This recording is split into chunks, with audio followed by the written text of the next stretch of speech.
Hey there guys, welcome to the Daily Draft where we take Magic one draft at a time, except when we have big projects that are due. I've been taking a break from the YouTube videos because I have the end of school coming up, hopefully, assuming that I pass all my classes. Thus the, hey, can you change my Moto password and kind of radio silence on this channel for a while. However, I am back, if only to play a Shadows Over Innistrad draft for you all and promote the stream that is going on tomorrow. That's Thursday, the 21st, 1 p.m. Pacific. I gotta check this email really fast. I'm going to be on the Streamer Showdown, and I'm super excited about it. This is something that I've wanted for a very long time, since I have been streaming quite a bit, and just... Alright, here we go. 1 p.m. I'm guessing it's Pacific. We're gonna say it's Pacific. I'll post a link in the description, but so I'm going to be in the Streamer Showdown and I'm very excited about it, and I wanted to do a video and get some practice in beforehand. So here we have a pretty easy first pick. Eric Falkenroth is kind of busted. Usually it's just a 3/2 flyer for 2 with discard a card as an additional cost, and sometimes you get to cast that card at little or no cost to you. This card is very, very good. It's a great reason to be in black. I like Druno Corpse Trawler a lot more than I should. Like, the 2 bodies for the price of 1 is great, except for the 1 body is kind of terrible. I really like Thraben Inspector. Niblis of the Dusk is fine, but unimpressive, actually. Usually it's going to be trading down in this format, I've found. And Crow of Dark Tidings is great, because when it trades with anything, you're happy. Because usually it's helping you enable Delirium. I should let you know that I have been doing a few Shadows Over Innistrad drafts. Like, I went and drafted yesterday at the local game store. That was fun. I drafted this deck, which, I mean, I'm happy to draft again.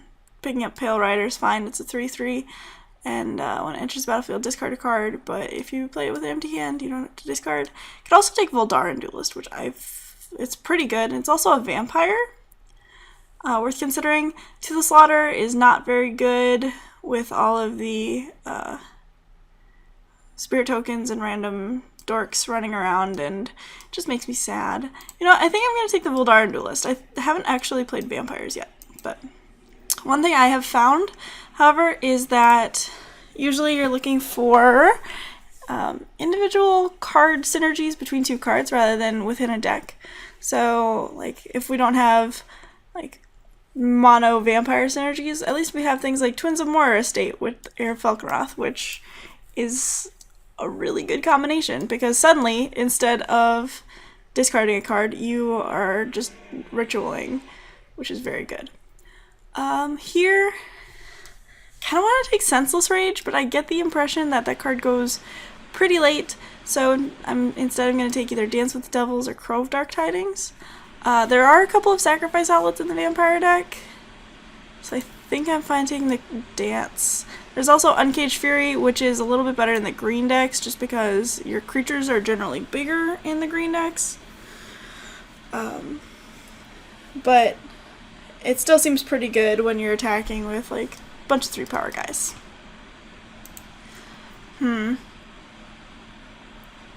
Stallion of Ashmouth is fine, but kind of unimpressive. Pyrehound, same thing. Dual Shot's good.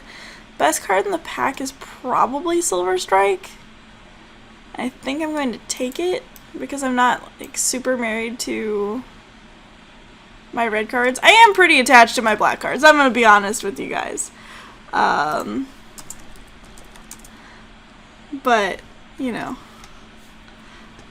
just, like, sometimes I find that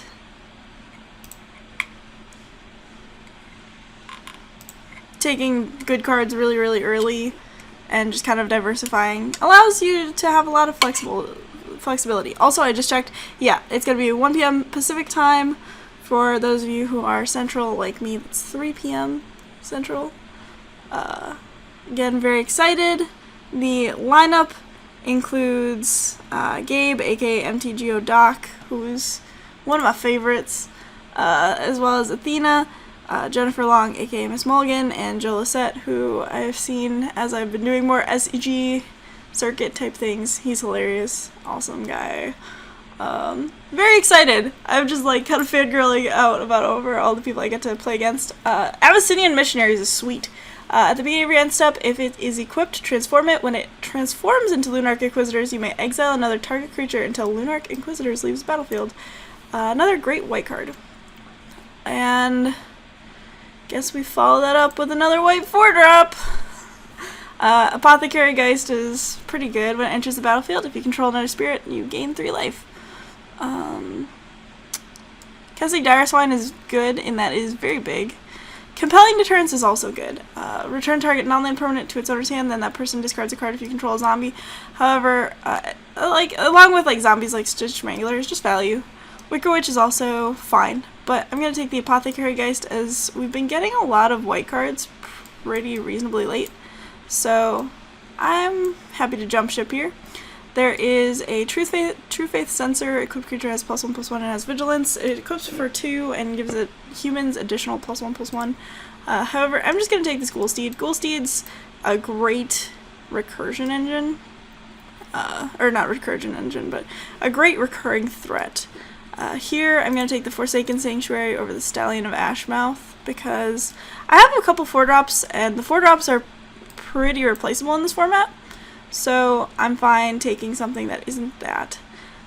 Watching the Web is a reasonable green card. I don't think that it should go as late as this. I'm going to go ahead and take Vessel of Ephemera. If I get any Delirium cards, it'll be nice to have. In addition, like the bodies aren't irrelevant. Here, there's a Thraben Gargoyle and a Morkret Necropod, and this is actually a pretty big decision. Thraben Gargoyle is pretty sweet, but its transform cost is pretty high. I think I'm going to take the Necropod. Necropod is... okay, there's the Senseless Rage that wheeled. Necropod is pretty big, and it doesn't have Trample, but it does have Menace, which is another form of evasion, which means that your opponent can't just chump block it all the time. Here, I'm going to take the Militant Inquisitor over the Stallion of Ashmouth, again, because my 4-drops are pretty replaceable, and I'd rather have, you know, a 3-drop. Shard of Broken Glass is not something that we are excited about playing. However, if we get cards that we can play out of the graveyard, such as Nearheath Pilgrim, is that what it is? Then I'm pretty excited about it. Or, and it also flips Abyssinian Missionaries if we don't get anything else that flips it too. So we've got Avacyn's Judgment here, which is, with discard outlets, basically better Rolling Thunder at instant speed. And that card's very good. There's also a Puncturing Light. Avacyn's Judgment does strike me as splashable, but only if I have a bunch of discard outlets. So I think I'm just going to take Puncturing Light. It's kind of boring, and I'm not very happy about passing it. But I do have some good white cards already, and Puncturing Light's certainly another one. Spiteful Motives is very good. Alms of the Vein is something that I'd be interested in wheeling, because, you know, the Heir of Falconroth synergies.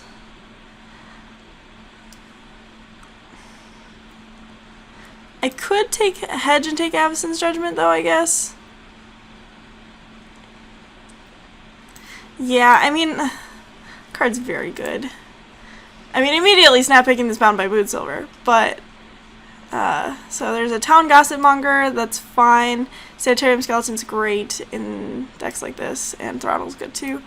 I'd still consider splashing this card. We're gonna go ahead and take the Bound by Moonsilver, though, because this card is the nut. Well, interesting. There's 2 great red cards, a fine black card.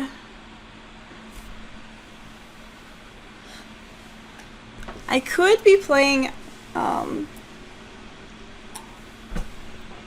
red-white with like Youths or Devil's Playground. I think I'm just going to take the Indulgent Aristocrat though, because I like my black cards quite a bit, and I'm not super attached to these cards. Like, they're good, they're very good. But Air Falconroth's just like the nut.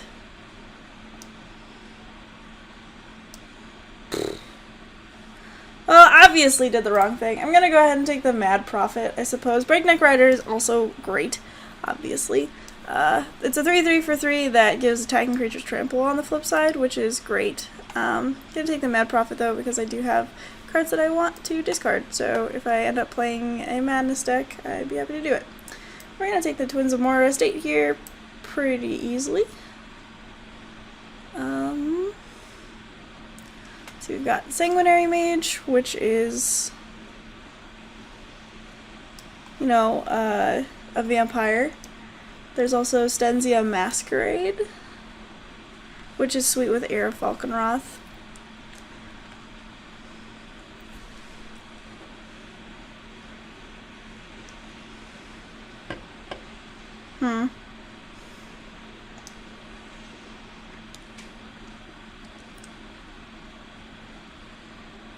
So this card could essentially have Flash. I think I take the Mage though. Like there are no white cards in this deck, and I'm not taking the Shard of Broken Glass. So there's that. I'm gonna go ahead and take Stone Quarry here. I might be interested in splashing my white cards if I end up playing red. There's another Senseless Rage. There's also a Nahiri's Machinations, which is a pretty good reason to splash white, actually.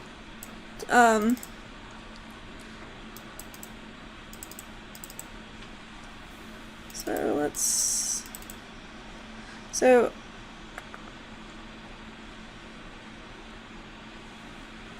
don't really want another vessel. I'll just take a rush. So Nahiri's Machination says, at the beginning of combat on your turn, target creature you control gains indestructible until end of turn, and you can pay 2 mana to have it deal 1 damage to target blocking creature, which basically means that blocking is hell for your opponent forever after.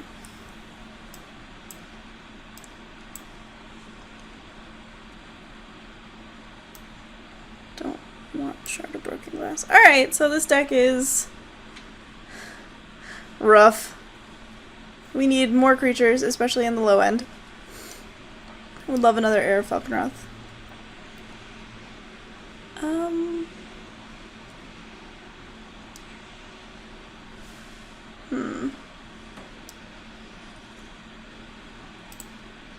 just gonna take an Alms of the Vein.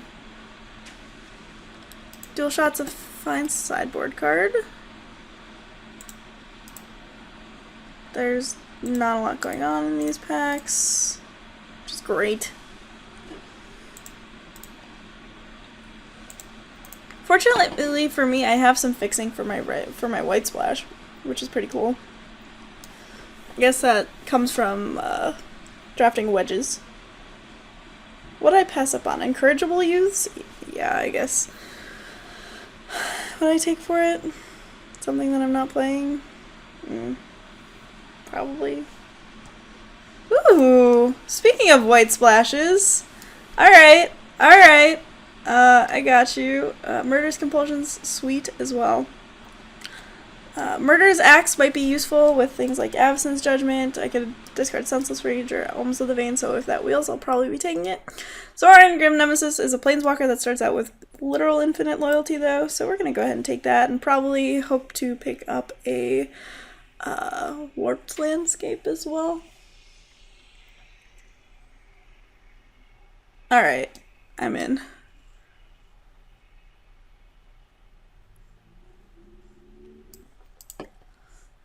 So, Inner Struggle, great.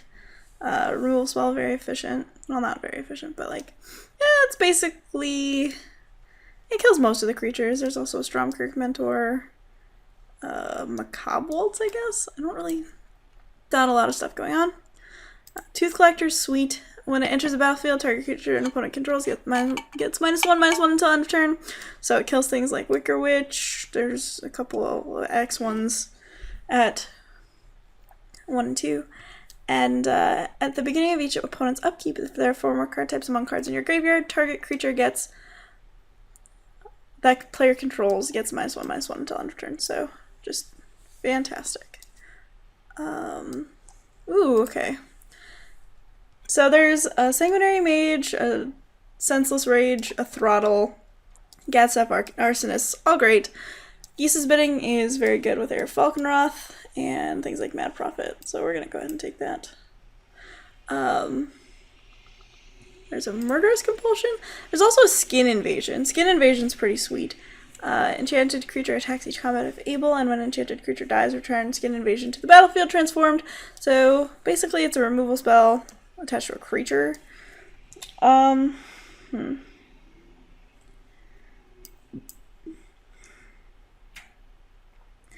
kind of like it because I've got, all these great, like, small creatures, but I think just the hard removal is better. We're gonna go ahead and take another Twins. Card is great. I've got Mad Prophet and Ghoul Steed, which is all the discard that I need, basically, to justify having that. My deck doesn't have a lot of creatures in it, so Nahiri's Machinations might not actually be the best thing to be doing. I guess Dance with the Devils counts as a creature, huh?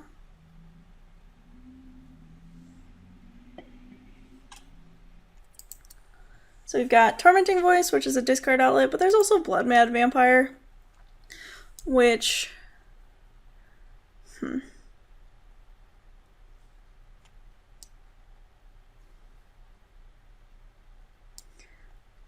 is fine, I guess. There's also a Stromkirk Mentor, but I have enough 4s. I think I just take the Blood Mad Vampire. Speaking of... fine taking another one, I guess. Like, this deck is a little bit awkward because of the, ooh, okay, Murderer's Axe makes everything better. Having all these Madness cards is great. No. This deck's a little awkward because of the white splash, but I think we'll be fine. Wicker Witch is a creature, so there's that.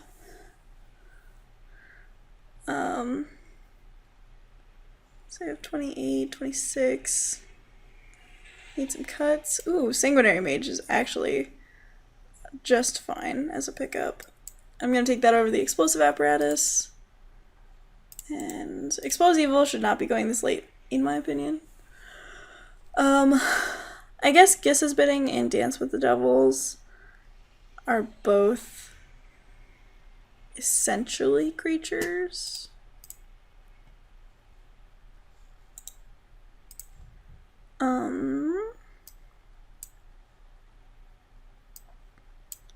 Maybe Silver Strike isn't a necessary splash.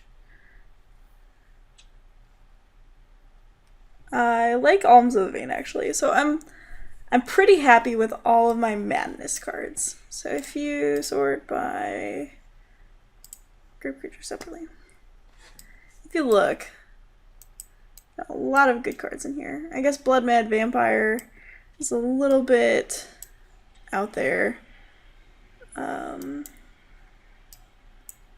Senseless Rage might not be necessary, but okay, so all of my cards with Madness just make things like Murderous Axe, and Mad Prophet very good. I think we've got 2 Blood Mad Vampires and 3 Twins too. I think I can cut the Wicker Witch because it's just not as good as a Blood Mad Vampire. I need 2 more cuts.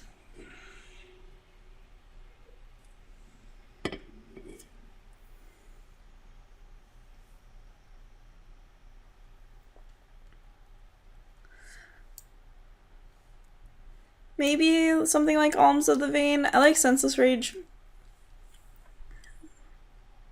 more than I like Alms of the Vein.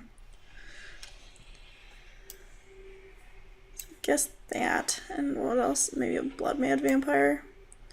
I'm cutting all these madness cards and it doesn't feel right.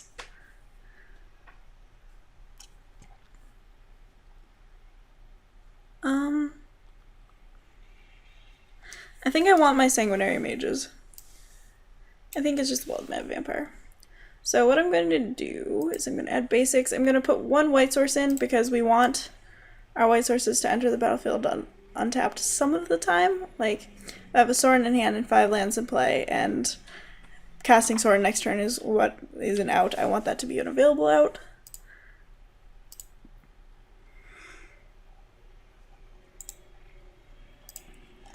So let's see, sort by color. Wow, that spread is pretty even. And I guess we'll submit. So this deck turned out to be interesting. It's basically vampires, just a bunch of vampires. Another reason to play Senseless Rage over the Psalms of the Vein, by the way, is because Tooth Collector, it wants me to have a lot of different card types in my graveyard. So there's that. That's the justification. I'll see you guys in round 1.